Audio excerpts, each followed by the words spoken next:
Hello students, welcome back to my YouTube channel my exam solution. आज हम MPSC 007 की series start करने वाले हैं। हमारी बुक का नाम है भारत में सामाजिक आंदोलन और राजनीति। इसका हम चैप्टर फर्स्ट कवर करने वाले हैं, जिसका नाम है सामाजिक आंदोलन, उसका अर्थ क्या होता है, महत्व और घटक।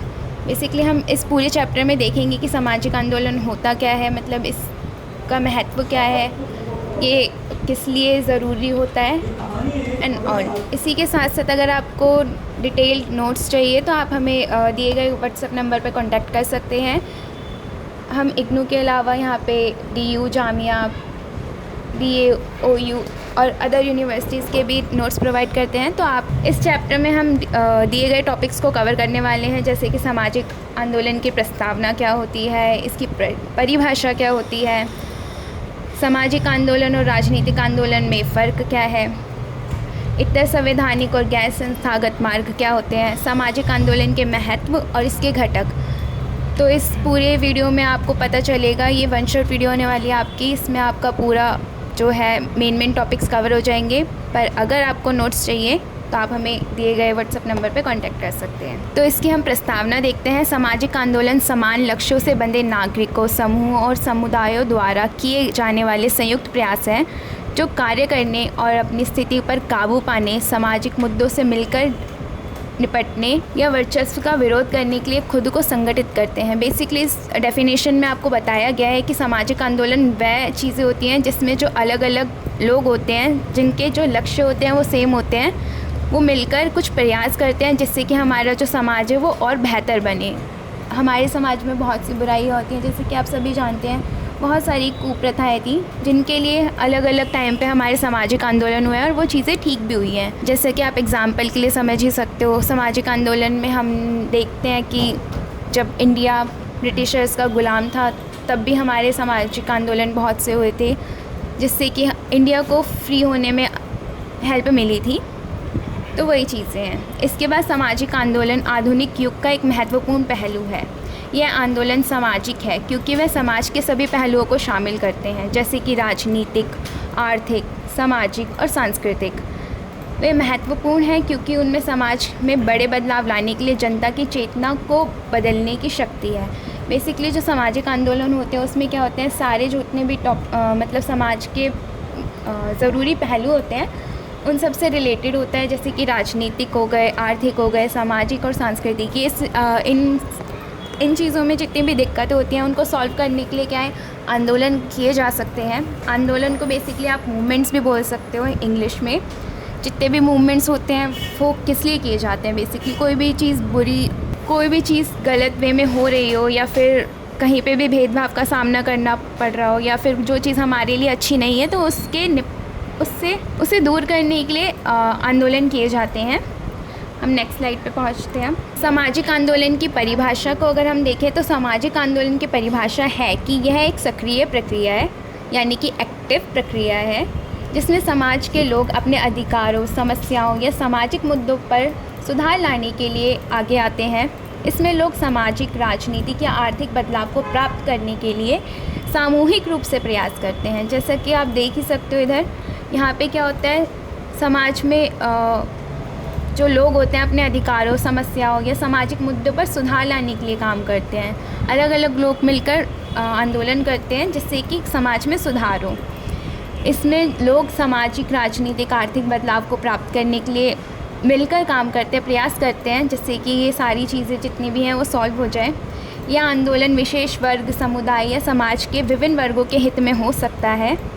बेसिकली आंदोलन जो होते हैं किसी एक स्पेसिफ़िक वर्ग के लिए भी हो सकता है, जैसे कि फ़ीमेल्स हो जाती हैं, या फिर दलित कास्ट हो जाती है, या फिर कुछ ज़रूरतमंद लोग हो जाते हैं। उनके लिए आपके जो सामाजिक आंदोलन है वो बहुत ज़्यादा बेनिफिशियल्स होते हैं। इसी के साथ साथ आप देख सकते हैं, जैसे समानता की मांग हो गए, भ्रष्टाचार के ख़िलाफ़ भी बहुत से आंदोलन किए गए हैं। जैसे कि आप लोगों को पता ही होगा, पहले के टाइम पे छुआछूत बहुत माना जाता था, पर धीरे धीरे इस चीज़ों के पीछे भी आंदोलन हुए हैं, जिससे कि ये चीज़ भी कम हो गई है। पहले के लोग एक दूसरे को छूने, मतलब छोटी कास्ट के लोगों को छूने में भी बहुत गलत समझते थे, तो वो चीज़ें अब ख़त्म हुई हैं। वो चीज़ें ख़त्म भी इसलिए हुई हैं क्योंकि उस टाइम पे आंदोलन हुए थे। ये आंदोलन बड़े पैमाने पर संगठन तक पहुंचने वाले बदलावों को प्रेरणा देते हैं। जिन्हें मौजूदा सत्ता संरचनाओं, नीतियाँ या ऐसी सामाजिक नीतियों के खिलाफ माना जाता है जो अन्यायपूर्ण या भेदभावपूर्ण होती है। मतलब जो भी आंदोलन आपके किए जाते हैं वो बेसिकली ऐसे सिचुएशन में किए जाते हैं जहाँ पर भी मतलब जहाँ पर भी लगता है कि भेदभाव हो रहा है या फिर अन्याय हो रहा है, तो उसी के अगेंस्ट में ये जितने भी आंदोलन होते हैं किए जाते हैं। अब इसमें हम देखते हैं कि सामाजिक आंदोलन और राजनीतिक आंदोलन में फ़र्क क्या है। सामाजिक आंदोलन और राजनीतिक आंदोलन दोनों ही मानव समाज में सक्रिय प्रक्रिया होती हैं जो समाज में बदलाव लाने के उद्देश्य से आरंभित होती है, लेकिन इसके मुख्य लक्ष्य और ध्यान केंद्र अलग अलग हो सकते हैं। बेसिकली जो आपके सामाजिक और राजनीतिक आंदोलन होते हैं वो एक दूसरे से इंटरकनेक्टेड होते हैं, दोनों ऑलमोस्ट सेम ही होते हैं आंदोलन। बट वही चीज़ है, जब सामाजिक में थोड़ी सी राजनीतिक दिखने लग जाए तो वो चीज़ें राजनीतिक आंदोलन में शामिल हो जाती हैं। जैसे कि सामाजिक आंदोलन की अगर हम लक्ष्य की बात करें तो सामाजिक आंदोलन में क्या होता है लक्ष्य? सामाजिक आंदोलन का मुख्य लक्ष्य समाज में समानता, न्याय और समरसता को बढ़ाना होता है। मतलब सामाजिक न्याय में बेसिकली समाज में समानता, न्याय और समरसता मतलब कि मेल भाव की भावना को मिलकर बढ़ाना होता है। इन आंदोलनों सामाजिक या सांस्कृतिक बदलाव के लिए संघर्ष करते हैं, जैसे कि महिलाओं के अधिकार के लिए लड़ाई की जाती है, जाति वर्ग के खिलाफ लड़ाई की जाती है, विशेष रूप से दलित हो गए, पिछड़े वर्ग हो गए, इन सभी के लिए समानता की जितनी भी मांग की जाती है तो वो सारी चीज़ें आपकी क्या हो जाती है? सामाजिक न्याय। बेसिकली जिसमें समाज को बेनिफिट होता है, जैसे कि समाज की जितनी भी बुराइयां हो गई, जैसे कि जाति वर्ग वाला सिस्टम हो गया, या फिर समाज में महिलाओं की स्थिति को देखा जाए, या फिर हम देख सकते हैं कि हायर कास्ट और लोअर कास्ट का बहुत वो चलता है भेदभाव। इसी के साथ साथ वातावरण से रिलेटेड भी कुछ होता है तो वो भी आपका इसी में। इसके अलावा वातावरण से रिलेटेड भी आपके जो आंदोलन किए जाते हैं वो सामाजिक आंदोलनों में ही किए जाते हैं। जैसे कि आपने सुना भी होगा, बहुत से आंदोलन हुए हैं जिससे कि हमारे नेचर को सेव किया जा सके। उदाहरण के लिए समाज में बदलाव के लिए नागरिक समूह द्वारा शुरू की जाने वाली लड़ाइयाँ जैसे कि जंग, संघर्ष, समाजवादी आंदोलन और जातीय आंदोलनों इसे अच्छे से दिखाते हैं। तो उदाहरण में आप ये समझ गए होंगे। इसके साथ अगर हम राजनीतिक आंदोलन की बात करें तो ये भी ऑलमोस्ट सेम ही होता है, पर राजनीतिक आंदोलनों का मुख्य उद्देश्य राजनीतिक संरचनाएँ, नीतियाँ या सरकारी प्रणालियों में परिवर्तन लाना होता है। इन आंदोलनों में राजनीतिक विचारधाराओं और शक्ति संरचनाओं के खिलाफ संघर्ष किया जाता है, जैसे कि चुनावी आंदोलन, सरकारी नीतियों के खिलाफ आंदोलन और राजनीतिक व्यवस्था में सुधार की मांग।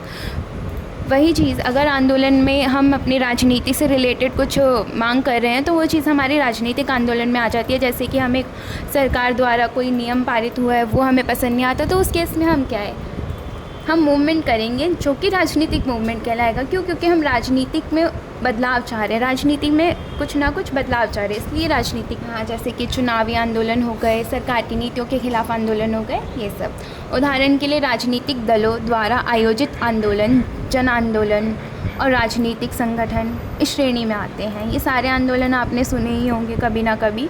ये सारे बहुत ही महत्वपूर्ण आंदोलन हुए हैं आज तक, जैसा कि जन्मस्थल के आंदोलन, प्रजातंत्र की रक्षा के लिए लड़ाई और राजनीतिक पारदर्शिता के लिए संघर्ष। ये भी कुछ राजनीतिक आंदोलन के उदाहरण हैं। इसके बाद आपका टॉपिक आता है इतर संवैधानिक अथवा गैर संस्थागत मार्ग। अब जो भी हम इतर संवैधानिक या गैर संस्थागत मार्ग सामाजिक परिवर्तन को लाने के लिए उपयुक्त रहते हैं, मतलब अगर हमें सामाजिक परिवर्तन चाहिए आंदोलन के थ्रू तो हमारे पास दो ऑप्शंस होते हैं, इतर संवैधानिक मार्ग या फिर गैर संस्थागत मार्ग। जब संवैधानिक या सरकारी प्रक्रियाओं का उपयोग असंभव या असक्षम होता है, इन मार्गों का प्रयोग समाज के विभिन्न समस्याओं या अन्यायों का समाधान करने के लिए किया जाता है, जिसमें कि आधिकारिक तंत्रों की कमी हो सकती है।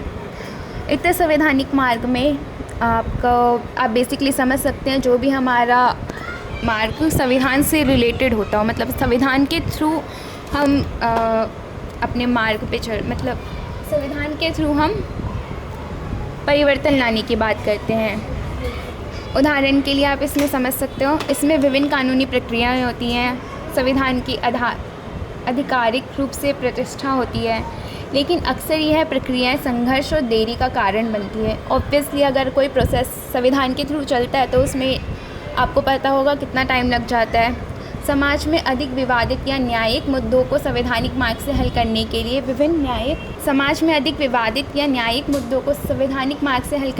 विभिन्न न्यायिक प्रक्रियाएं होती हैं, जैसे न्यायिक प्रक्रिया, अदालती मुद्दे में संशोधन या न्यायिक अनुशासन। तो संवैधानिक मार्ग में बेसिकली आपका यही चीज़ हो जाती है कि जो भी चीज़ें आप संविधान के थ्रू अचीव करना चाहते हो तो वो संवैधानिक मार्ग कहलाता है। इसमें आपका ये चीज़ होती है कि ये थोड़ा सा टाइम कंज्यूमिंग होता है, क्योंकि इसमें संविधान के हिसाब से सारे काम होते हैं, तो ऑब्वियसली टाइम लग जाता है। दूसरा आपका होता है गैर संस्थागत मार्ग। इसमें क्या होता है, जितने भी गैर सरकारी संगठन होते हैं जिसके थ्रू हम इसे सॉल्व करते हैं या फिर हम परिवर्तन लाना चाह रहे हैं, तो वो गैर संस्थागत मार्ग में आ जाते हैं। यह मार्ग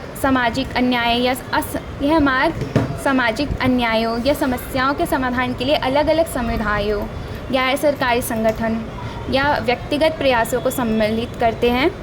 इसमें शामिल हो सकते हैं विशेष समूह, वॉलंटियर संगठन या व्यक्तित्व साझेदारी की गई नीतियाँ और कार्यवाही का संचालन। गैर संस्थागत मार्ग सामाजिक बदलाव को तेज़ी से प्राप्त करने में मदद करते हैं।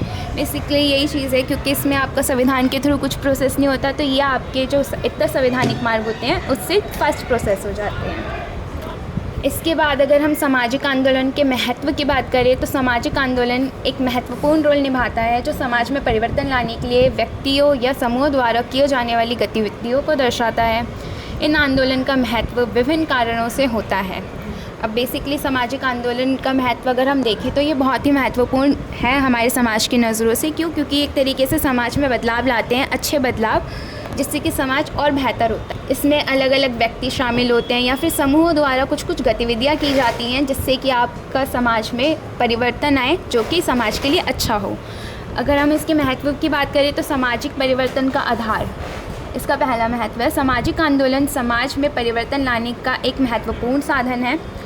यह आंदोलन विशेष विषयों जैसे मानवाधिकार, समानता, न्याय और सामाजिक न्याय को बढ़ा देने में सहायक होते हैं। सामाजिक आंदोलन से सामाजिक परिवर्तन का आधार मतलब बेसिकली समाज में परिवर्तन आता है जिसमें कि आपके ये टॉपिक्स, जिसमें कि आपके मानवाधिकार, समानता और न्याय, सामाजिक न्याय को बढ़ाने में सहायता मिलती है। सामाजिक आंदोलनों से क्या होता है, आपके जो सामाजिक संशोधन होते हैं उसकी प्रेरणा मिलती है। मतलब समाज में जितने भी संशोधन होते हैं, अच्छी संशोधन का मतलब होता है बदलाव, उसके लिए प्रेरणा मिलती है आपको आंदोलनों से। हमने देखा होगा, हमने जितने भी आंदोलन के बारे में पढ़ा है तो उससे कहीं ना कहीं हमें भी प्रेरणा मिलती है कि हाँ ये चीज़ें हुई हैं, लोगों ने काम किया है जिससे कि समाज बेहतर हो, तो हम भी उससे कुछ ना कुछ सीखते हैं। तो वही चीज़ इसके महत्व में आ जाती है। राजनीतिक प्रभाव, बड़े स्तर पर सामाजिक आंदोलन राजनीतिक प्रणाली पर भी बहुत प्रभाव डालते हैं। इन्हें लोकतंत्र में शामिल होने में मदद मिलती है और सामाजिक न्याय के लिए राजनीतिक दलों को प्रेरित करते हैं। तो राजनीतिक प्रभाव भी पड़ता है आपका सामाजिक आंदोलन से। इसमें राजनीतिक में भी कुछ ना कुछ महत्वपूर्ण बदलाव होते हैं। अगला होता है आपका जागरूकता और शिक्षा। आंदोलन लोगों को सामाजिक मुद्दों के बारे में जागरूक करते हैं और उन्हें शिक्षित करते हैं। इन्हें लोगों को उनके अधिकारों और कर्तव्यों के प्रति जागरूक करने का माध्यम भी माना जाता है। तो अगर हम आंदोलन की बात करें तो इसका महत्व ये भी है कि लोगों को जागरूक करते हैं और शिक्षा प्रदान करते हैं। बेसिकली आपने देखा होगा आज के टाइम पे भी आप ये पढ़ रहे हो तो क्यों पढ़ रहे हो, क्योंकि इससे आप जागरूक होगे, कहीं ना कहीं आपको एजुकेशन मिलेगी कि हाँ ये चीज़ें भी आपकी हो रखी हैं, आंदोलन होते क्या हैं, किस लिए होते हैं, क्या इनका काम क्या है, ये सब। ठीक है, तो आंदोलन से क्या होता है, आपको जागरूकता मिलती है और शिक्षा भी मिलती है। सामाजिक संघर्ष की एकता। सामाजिक आंदोलन समुदाय के लोगों को एकजुट करते हैं और समाज में आपत्तियों का सामना करने में मदद करते हैं। इन्हें व्यक्तिगत विशेषताओं के बावजूद सामूहिक स्वार्थ के लिए मिलते हैं। अगर हम सामाजिक संघर्ष की एकता की बात करें तो जब भी आपने देखा होगा कोई ना कोई दिक्कत आती है तो सारे लोग मिलकर उस चीज़ का सामना करते हैं। तो वही चीज़ आपको इसमें देखने को मिलती है कि सामाजिक आंदोलन से क्या होता है, संघर्ष की स्थिति में एकता की भावना आती है। इसके साथ साथ आपके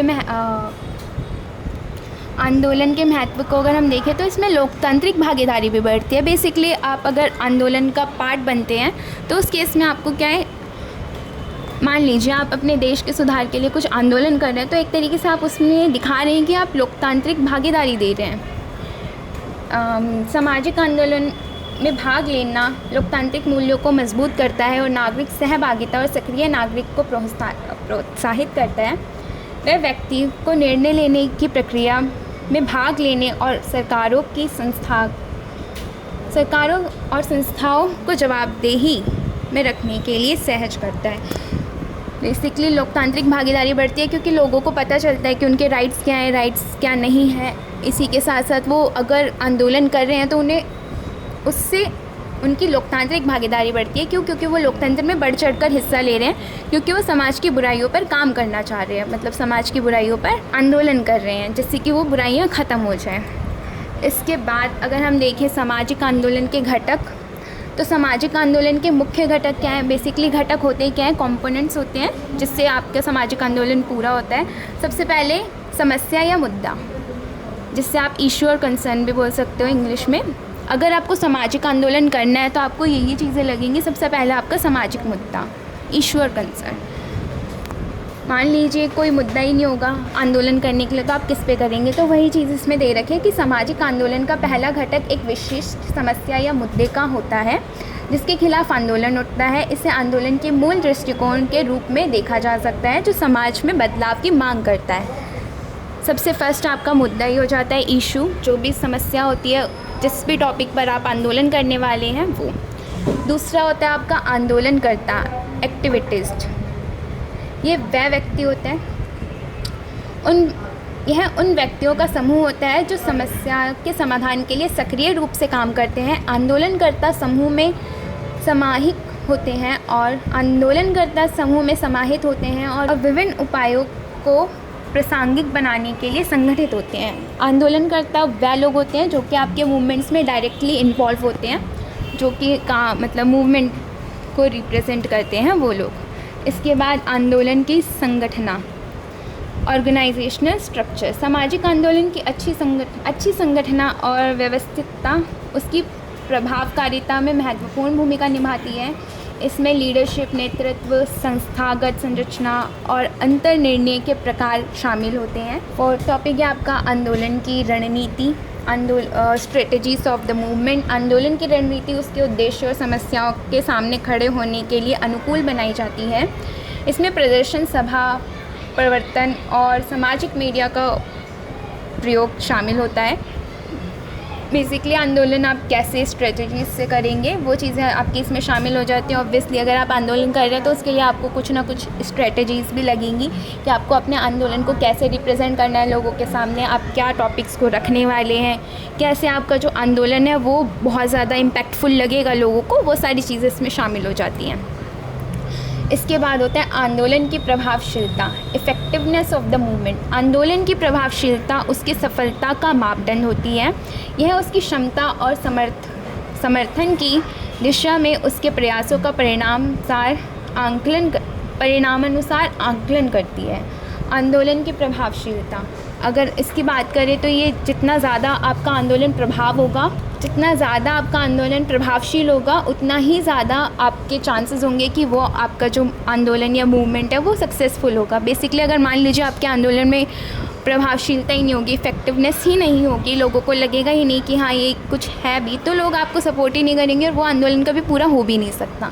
तो इसलिए आपका आंदोलन जितना ज़्यादा प्रभावशील होगा उतना ही ज़्यादा चांसेस होंगे आपके आंदोलन के सक्सेसफुल होने की। समाज का समर्थन, पब्लिक सपोर्ट। इसके बाद आपके अगर हम आंदोलन के घटक की बात करें तो पब्लिक सपोर्ट भी बहुत इंपॉर्टेंट इसका घटक है, क्योंकि अगर समाज ही समर्थन नहीं देगा तो आपका आंदोलन एक तरीके से इतना इफेक्टिव लगेगा नहीं। सामाजिक आंदोलन अक्सर समाज के विभिन्न वर्गों और समूहों के समर्थन को जुटाने की कोशिश करते हैं।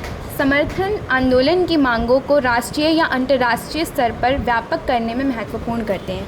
अगर मान लीजिए आपके मूवमेंट में या आंदोलन में ज़्यादा से ज़्यादा लोग शामिल होंगे तो वो सारे लोग आपके मूवमेंट को रिप्रेजेंट करेंगे, जिससे कि आपका जो मूवमेंट है और बढ़ेगा और फैलेगा और उसकी इफ़ेक्टिवनेस और दिखेगी, जिससे कि वो सक्सेसफुल होगा। इसके बाद है सामाजिक परिवर्तन के लक्ष्य, गोल्स ऑफ सोशल चेंज। आंदोलन के मुख्य उद्देश्य सामाजिक परिवर्तन होते हैं, जिसमें समस्याओं के हल के लिए नई नीतियाँ और उपायों का प्रस्ताव किया जाता है। ये सभी तो बेसिकली आपका जो भी आंदोलन किए जाते हैं उसका मेन रीज़न ये होता है कि सामाजिक परिवर्तन हो। और उसके लिए लक्ष्य बनाए जाते हैं।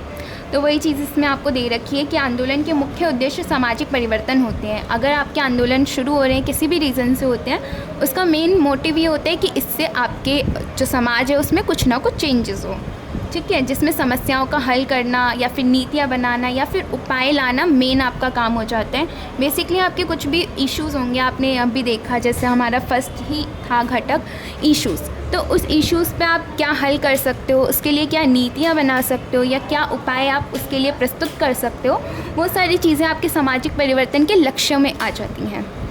ये सभी घटक सामाजिक आंदोलन की प्रारंभिक संरचना और सफलता में महत्वपूर्ण होते हैं। इन्हें संयोजन करके आंदोलन समाज में बदलाव लाने में सक्षम होते हैं। सो गाइस, यहीं तक हमारा लेक्चर था, इसे मैं यहीं पे ख़त्म करती हूँ। अगर आपको इसके नेक्स्ट चैप्टर की वीडियो चाहिए तो कमेंट बॉक्स में कमेंट में हमें ज़रूर बताएं। इसी के साथ साथ अगर आपको इसके फुल PDF में नोट्स चाहिए तो आप हमें दिए गए व्हाट्सएप नंबर पर टेक्स्ट कर सकते हैं। Thank you for watching.